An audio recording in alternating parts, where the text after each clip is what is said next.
আমাদের এই পৃথিবীর কিছুই নয়। পৃথিবীর একটাই দিয়েছেন কি, সবা আল্লাহ তিনটে ডাক, আর তিনটে জিনিস দিয়েছেন কি, যে আল্লাহ পাক ইয়া রাব্বুল আলামিন দিয়েছেন কালো, সাদা আর লাল। এর ছাড়া আর কোনো জিনিস কোনো ব্যক্তি দেওয়া যেতে পারে না। এমন ইমান সাহেব আছে ব্যয় করতে পারত না, আজও বলতো যে একটা জিনিস মেঘে থাকো। আর এই যে মানুষ চলে যায়, তার রু আত্মা কোন জায়গায় থাকে, কোন নবী কোন একটা শেষরা বানারা আমার উত্তর দিতে পারেন না, তার রু আত্মা কোন জায়গায় থাকে। মানুষ খেললে মানুষের চাচা হবে কোথায়? জাহান্নামে।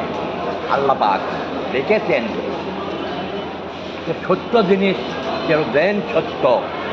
এই যে মৌলানারা ইয়ে করে, আমি তাদের খালি জানে যে আমার প্রশ্নের উত্তর তিনটাই চাই, তোমাকে জীবনে কী দিতে, তিনটে জিনিস ছাড়া এমন কিছু নাই।